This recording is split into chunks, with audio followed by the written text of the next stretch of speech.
오늘 설교 끝나고 나면 주님 오셨으면 좋겠습니다. 아마 그러면 여러분들은 그러니까 우리 부모님 아직 예수 안 믿는데요, 우리 와이프가 안 믿는데, 우리 남편이 안 믿는데 그럴 거예요. 참 우리가 주님 오심을 기다리는 것은 초대교회에서부터 기다림이고 설레임입니다. 믿는 자, 구원받은 자들은 이 주님의 재림의 날이 얼마나 복된 날인지 모릅니다. 그날에 많은 천사들이 천사들과 더불어 정말 우리 주님이 이 땅에 오실 터인데, 그때 우리가 후련히 변화되어서 다 들림받을 때에 지금 우리의 모습이 아니라 가장 이쁘고 아름다운 모습으로 변화돼서 올라갈 때에 그 장엄한 그 모습은 우리 살아 생전에 별론지 잘 모르겠습니다만, 어떻든 그래 오늘 딱 설교 끝나고 나서 주님이 꽉 오셨으면 너무 얼마나 좋을까 하는 그런 기대감도 가져봅니다. 예수님께서 이 제자들이 조용한 가운데서 물었습니다. 예수님, 주님이 자꾸 말세 이것을 말씀하고 있는데 그런 말세의 징조가 뭡니까? 말세에 어떤 모습이 나타날 겁니까? 하는 물부름이었습니다. 그때 예수님이 대답하여 이르시되 너희들이 미혹받지 않기 위해서 기도하라. 마지막이 되면은 가짜 그리스도, 적그리스도들이 많이 나타난다는 것입니다. 내가 그리스도라 해서 자기를 모르려고 하고, 내가 그리스도인 내게로 와라 하는 이단자들, 이런 적그리스도들이 많이 일어날 것이라는 겁니다. 그러나 그런 것에 흔들리지 말라는 것입니다. 그런 미혹 때문에 흔들리지 말아라. 그러니까 예수님이 이 땅에 재림하심은 우주적 그런 재림이기 때문에 갑자기 어떤 한 지역에서 어떤 모습으로 몰래 그렇게 오시는 분이 아니시라는 것입니다. 모든 세상 사람들이 다 보는 가운데서, 모든 세상의 이 천재가 지축이 흔들리는 그런 가운데서 우주적 재림이 우리 주님의 재림인 줄로 믿습니다. 그 외에는 어느 것도 믿어서는 안 됩니다. 주님은 그렇게 오실 것입니다. 그러면서 민족이 민족을, 나라가 나라를 대적하고 싸우며 기근과 기근이 일어날 것이고 지진이 각처에서 일어날 것이다 라고 말씀합니다. 예수님이 이러한 말씀을 하시고 그의 후에 모든 2000년 역사를 보면은 참 나라 싸움이 일어나고 민족과 민족이 싸우고, 또한 지진이 일어나서 여기저기서 파괴가 되고 산이 깨져서 완전히 마을이 사라지질 않나, 쓰나미가 와서 해안가에 있는 바다를 덮치지를 않나, 이런 일들이 계속 반복된다는 것입니다. 근데 그것이 끝이 아니라 그것이 시작이라는 것입니다. 그러면서 사람들이 서로 미워할 것이다. 그리고 서로 미워하면서 서로 잡아주면서, 그러면서 너희 원수가 너희 가정에 있을 것이라고 말을 합니다. 어떤 분이 그런 말을 해요. 우리 가정에 원수가 많아요. 뭐가 많냐 그랬더니 서로들 갈등이 있어가지고 가정이 행복하지 않는 원수가 가정에 이렇게 많대요. 근데 예수님께서 말씀을 하신 것을 보면은 별로 그것이 새롭지는 않아요. 왜냐면은 마지막 때가 되면은 사랑이 식어지고, 그리고 너희 가정 속에 원수들이 서로 원수가 될 것이라고 말해요. 시어머니와 며느리와 아버지와 아들이 서로 갈등을 하면서 그 원수들이 너희 가정에 있을 것이라고 예수님 말씀을 하셔요. 자, 이런 것을 보면은 마지막 때가 되면서 사람들의 마음이 강팍해지는 거예요. 정말 마음에 그 뜨거운 사랑은 온데간데 없고 강팍한 마음만 갖고 살아가는 거예요. 이런 생활이 되다 보니까 사회적으로나 또한 국가적으로나 우리 개인적으로나 이 모든 것이 다 사람들이 한결같이 하는 말이 정말 말세가 돼서 이렇다, 이렇게 말들을 합니다. 자, 그러나 사도 바울은 이렇게 말합니다. 데살로니가서 4장 16절 이하에 주께서 호령과 천사장의 나팔소리로 하나님의 그 나팔소리 더불어 친히 하늘로부터 강림하신다. 오늘 본문에도 말씀을 하십니다.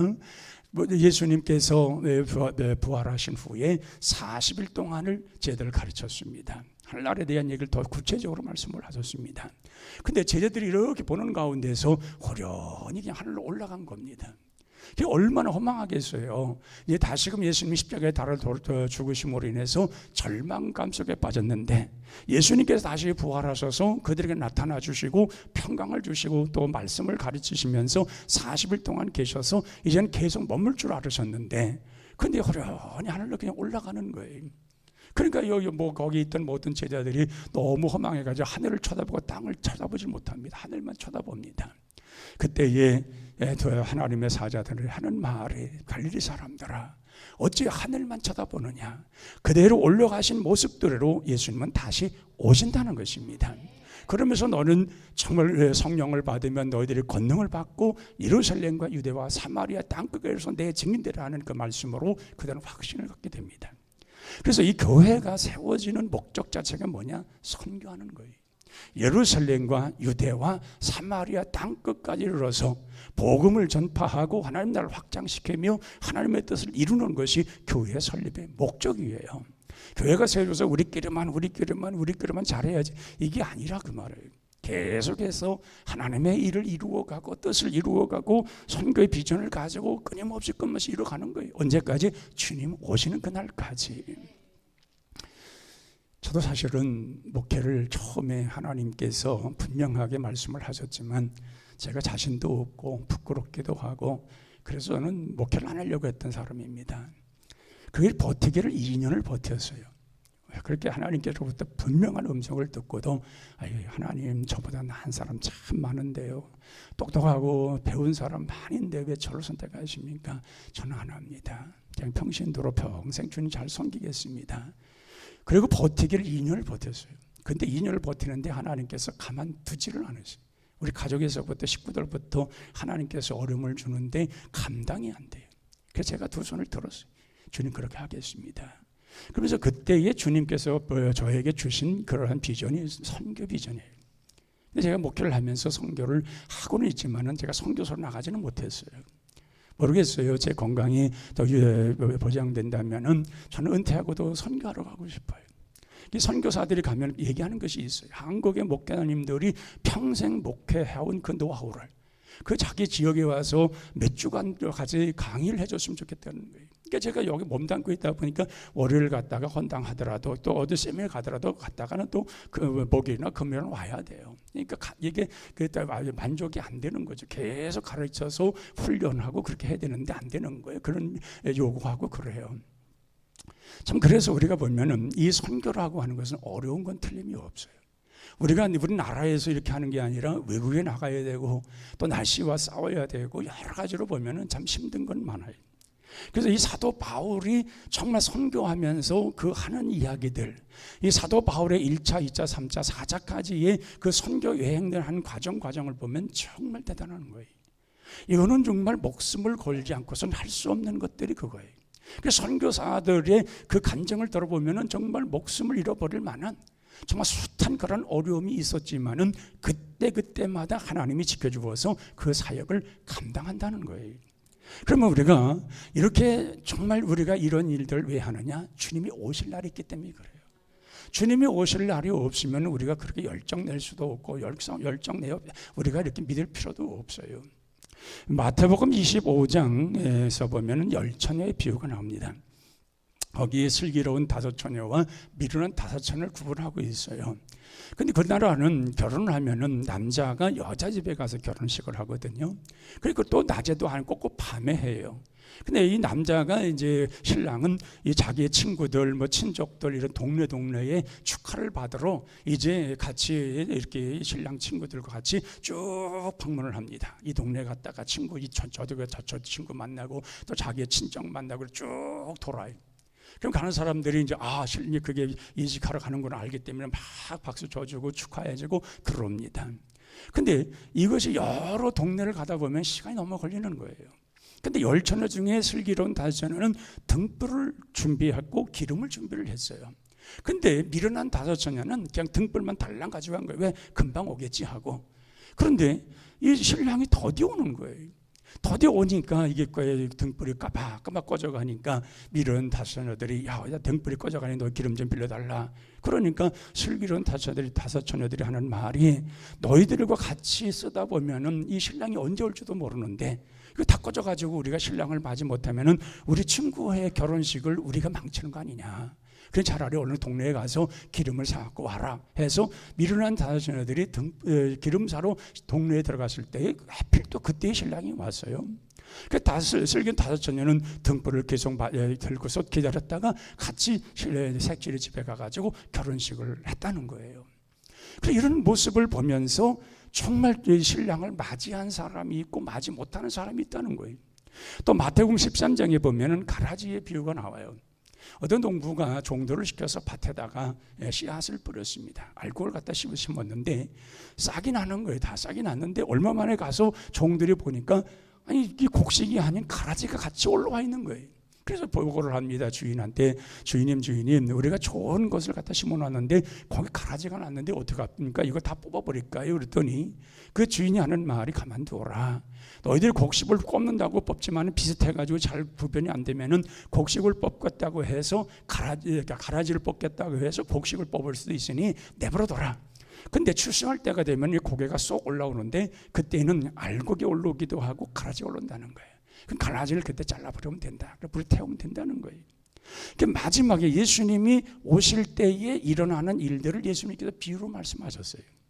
우리가 평상시에 우리가 신앙생활은 다 편안하게 아름답게 다 나름대로 하지만은 마지막에 예수님이 오실 때에 나의 신앙을 점검하는 것이 그렇게 중요한 거예요. 분명히 등불을 맞으러 갔는데 신랑을 맞이하지 못한 사람이 있고 알곡 같은데 가라지로 나타난 사람이 마지막에 고개를 딱 탈 때 알았다는 거예요. 그러니까 이런 모습을 보면 또 예수님께서 말씀하시기를 예수님이 이 땅에 오실 때에 지구가 둥글다고 하는 것을 이미 예수님 말씀을 하신 것이 있어요. 뭐라고 하냐면 인자가 세상에 올 때에 아침에 두 여인이 매를 갈고 있는데 한 사람은 데려감을 당하고 한 사람은 남는다는 거예요. 한 사람은 낮에 가서 밭을 열심히 일하는데 두 사람이 열심히 일하는데 한 사람은 데려감을 당하고 한 사람은 남는다는 거예요. 또 어떤 사람은 두 사람이 잠을 자고 있는데 한 사람은 데려감을 당하고 하나님은 남는다는 거예요. 그러니까 동시에 일어나는 일인데 지구가 둥글다 보니까 시간차가 있어요. 어느 나라는 아침이고 어떤 나라는 낮이고 어떤 사람은 밤이란 말이에요. 그 나라의 마다의 시간차를 예수님이 이미 말씀을 하신 거예요. 그때 이게 뭐라고 말합니까? 두 사람 중에 한 사람은 데려감을 당하고 한 사람은 남는다는 거예요. 그렇기 때문에 모든 것을 준비하라. 그렇게 예수님 말씀합니다. 오늘 우리가 주님의 오심을 기다린다면은 다시 오실 예수님 만나고자 하면은 우리 자신들이 어떻게 준비되냐는 거예요. 어떤 모습으로 주님을 맞이해야 되냐는 거예요. 성경에 보면은 에녹의 승천과 엘리야의 승천이 있습니다. 에녹은 하나님과 300년 동안 동행하다가 하나님께서 그를 데려가심으로 세상에서 그를 보지 못했다고 그랬습니다.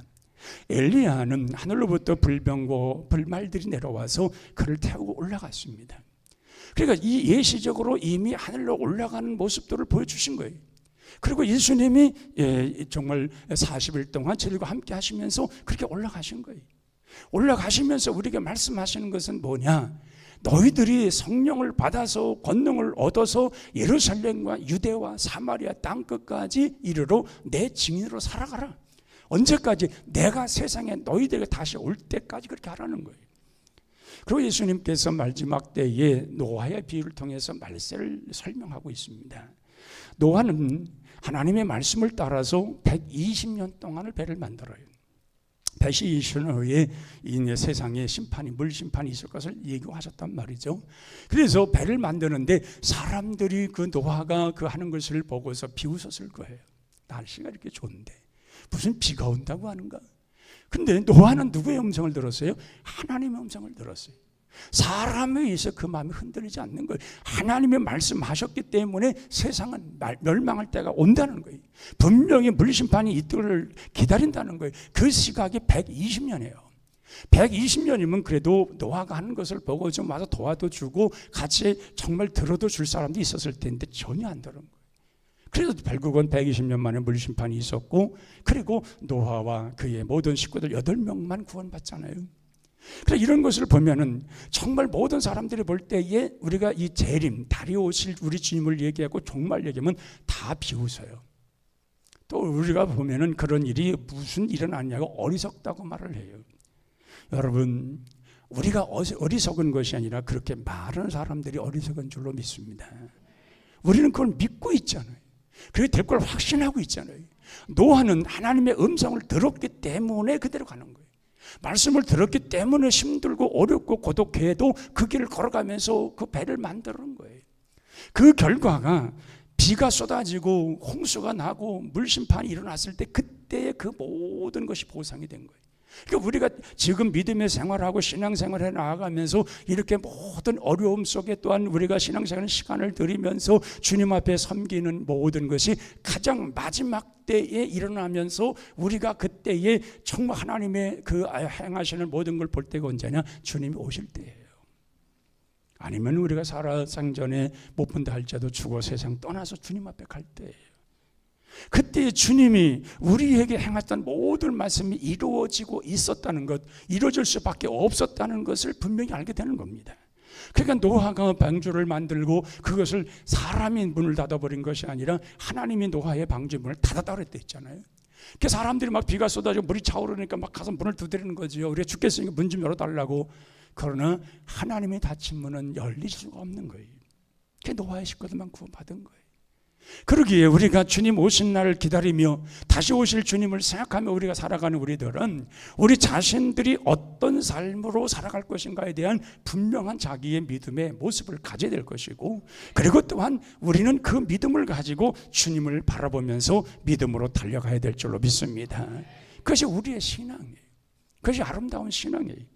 그러므로 신앙의 모든 선진들이 그런 숱한 어려움이 있었고 환난이 있었지만은 그 모든 것을 견딜 수 있던 힘의 원천이 어디서 왔느냐? 바로 주님이 오시기 때문에 그런 거예요. 주님이 안 오신다면은 그들이 그런 일을 감당하기가 없죠. 예, 그들은 그냥 토비로 켜면서 순교를 당하기도 하고 목에 잘라지기도 하고, 예, 팔과 다리를 말들에 묶어가지고 뚫게 패서 쭉쭉 내 몸이 찢어져서 죽기도 하고, 정말 사제굴에서 죽기도 하고, 그러면서 밤에는 살지도 못하고 낮에는 살지도 못하고 밤에 몰래 가서 농사지어 살아야 되고 굴 속에서 살아야 되고, 그런 숱한 어려움이 있는데도 불구하고 견딘 것이 무엇입니까? 다시 오실 주님이 계시기 때문에 그런 거예요. 언제 어느 때 주님이 오실지 모르지만 그때를 생각하고 그때를 바라보면서 그러면서 견딘 것이 수십 년 수백 년, 오늘로 우리 인생의 역사로 보면은 2000년 역사에도 오진 않았지만 그 시대마다 그것을 준비하는 사람들은 그날을 생각하는 거예요. 주님이 언제 오실지는 알 수 없다. 누구도 모른다는 거예요. 우리가 어릴 적에 보면은 부모님들이 장터에 가잖아요. 지금 마냥 뭐 차를 갖고 다니는 것도 아니고 버스가 많은 것도 아니고 방 몇십 리길을 걸어 다니시잖아요. 물건을 갖다가 팔고 필요한 것을 사오시고. 근데 부모님들이 이제 장터에 갔다가 오실 때에 꼭 자녀들이 먹을 만한 것들을 사와요. 뭐 사탕을 사온다든지 어떤 과자를 사온다든지 뭘 사오세요. 그러니까 집에서 만들 수 없는 것들을 사다가 먹이면은 그 자녀들은 크게 설레는 거죠. 크게 우리 부모가 이번에 장터에 가서는 뭘 사갖고 오실까? 그때를 기다리는 거예요. 그때. 그래서 우리가 주님의 오심을 기다리는 사람들도 두 가지가 있어요. 두 종류가 있어요. 설레임으로 기다리는 사람이 있고 두려움으로 살아가는 사람들이 있어요. 그럼 설레임으로 살아가는 사람들은 누구냐? 주님이 속히 오기를 바라는 온전한 믿음을 지키는 사람들이에요. 주님 앞에 오늘 내가 주님이 오신다 할지라도 두렵지 않고 늘 설레이는 마음으로 기다리는 사람들은 주님의 오심을 늘 기다리는 거예요.